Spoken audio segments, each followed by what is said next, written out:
서울회생법원 회생위원 출신 교대역 법무사 진주호입니다. 요즘 상담실을 찾아오시는 분들 중에 전세 사기 피해자 분들이 많이 있습니다. 법무사님, 저는 아무 잘못도 없는데 집주인이 도망가는 바람에 빚만 남았습니다. 전세금은 한 푼도 못 받았는데 은행 대출금은 제가 다 갚아야 한답니다. 이런 말씀을 하시면서 정말 억울해 하시는 모습을 많이 봅니다. 오늘은 전세 사기 피해자분들이 개인 회생을 통해서 어떻게 다시 시작할 수 있는지 말씀드리겠습니다. 전세 사기는 정말 억울한 일입니다. 내 잘못이 아닌데 집은 경매로 넘어가고 보증금은 한 푼도 못 받고 은행 빚만 수천만 원씩 남아있게 되는 것이 전세 사기입니다. 게다가 매달 이자는 계속 나가고 독촉 전화는 오고 있습니다. 나는 피해자인데 왜 내가 이 빚을 다 갚아야 하는가? 이런 생각이 드시는 것은 너무나 당연합니다. 예전에 제가 서울회생법원에서 회생위원으로 일할 때 정말 많이 보던 전세 사기 유형들입니다. 전세 사기 피해자분들은 대부분 성실하게 일하시던 분들입니다. 그런데 집주인 한 사람 때문에 인생이 통째로 흔들리는 것입니다. 그럼 회생위원들은 전세 사기 사건을 어떤 시선으로 바라볼까요? 일반적인 채무 사건과는 다르게 봅니다. 회생위원들도 전세 사기 피해자 사건을 심사할 때는 마음가짐이 다릅니다.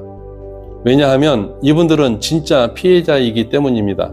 저도 회생위원으로 있을 때 전세 사기 피해자 사건은 최대한 빨리 처리하려고 노력하였습니다. 이분들이 하루라도 빨리 일상으로 돌아가야 하기 때문입니다. 그리고 무엇보다 중요한 것은 국토교통부에서 발급하는 전세 사기 피해자 결정문을 최우선 기준으로 본다는 것입니다. 이 결정문이 있으면 심사가 훨씬 수월해집니다. 그리고 한 가지 더 말씀드리면 회생위원들은 전세 사기 가해자들을 대부분 극도로 싫어합니다. 성실한 사람들의 인생을 망친 사람들이기 때문입니다. 그래서 피해자분들 입장에서 최대한 보호하려고 노력합니다. 변제 기간도 보통 24개월, 그러니까 2년으로 짧게 해드리려고 합니다. 다만 한 가지 우려되는 부분도 있습니다. 면책 결정이 난 이후에 나중에 임차 보증금을 돌려받게 되는 경우가 있습니다. 경매 배당금이 늦게 나오거나 피해 구제 사업으로 돈을 돌려받게 되는 경우입니다. 이럴 때 채권자들 입장에서는 불합리하다고 느낄 수 있습니다. 그래서 법원은 조건부 인가라는 장치를 둡니다. 나중에 돈을 돌려받게 되면 그것은 추가로 변제에 사용해야 한다는 조건입니다. 그럼 구체적으로 어떤 지원이 있을까요? 크게 두 가지입니다. 첫 번째는 보증금을 재산으로 잡지 않습니다. 원래 개인회생에서는 내가 가진 재산보다는 많이 갚아야 한다는 원칙이 있습니다. 그래서 보통은 전세 보증금이 5천만 원이면 그것이 내 재산으로 잡혀서 5천만 원 이상은 갚아야 합니다. 그런데 전세 사기 피해자는 다릅니다. 받지 못할 보증금을 재산에서 제외합니다. 청산가치를 0원으로 처리하는 것입니다. 회생위원 입장에서도 이 부분을 가장 중요하게 봅니다. 왜냐하면 이것이 인정되느냐 안 되느냐에 따라서 매달 갚아야 할 돈이 몇 배가 차이가 나기 때문입니다. 실제로 월 100만 원씩 내야 했던 분이 20만 원으로 줄어드는 경우도 있었습니다.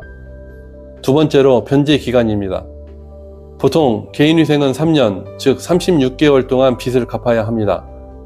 그런데 전세 사기 피해자로 인정받으면 2년, 즉 24개월로 단축할 수 있습니다. 회생위원들도 이 부분은 가급적 짧게 해주려고 노력합니다. 그럼 어떤 조건이 필요할까요? 누구나 다 이런 혜택을 받을 수 있을까요? 아닙니다. 조건이 있습니다. 첫째, 전세 사기 피해자로 인정받아야 합니다. 국토교통부에서 발급하는 전세 사기 피해자 결정문이 있으면 가장 좋습니다. 회생위원들도 이 결정문을 가장 우선적으로 봅니다. 없더라도 경찰에 고소하여 기소 의견 송치서 같은 수사 자료가 있으면 법원에서 대부분 인정해 주기도 합니다. 둘째, 경매가 끝났거나 집주인이 파산한 경우입니다. 집이 이미 경매로 넘어갔는데 보증금을 못 받았거나 집주인이 파산 선고를 받아서 보증금을 받을 가능성이 없는 경우도 해당이 됩니다. 셋째, 보증보험에 가입하지 않았어야 합니다. HUG 보증이나 SGI 보증 같은 보증보험에 가입하였다면 채무자가 보증금을 보험금으로 돌려받을 수 있기 때문에 재산에서 제외할 수 없습니다. 그리고 한 가지 더 중요한 것이 있습니다. 전세자금 대출이 담보대출이냐 신용대출이냐에 따라서도 처리 방식이 달라집니다. 만약 은행이 보증금 반환 채권의 질권을 설정하였다면 이것은 담보대출로 보아서 은행이 먼저 가져가게 됩니다. 하지만 신용대출이라면 개인위생 채권에 포함시켜서 탕감받을 수 있습니다. 휴생위원도 이 부분을 정확히 확인합니다. 전세 사기는 정말 억울하고 힘든 일입니다. 하지만 법은 여러분 편입니다.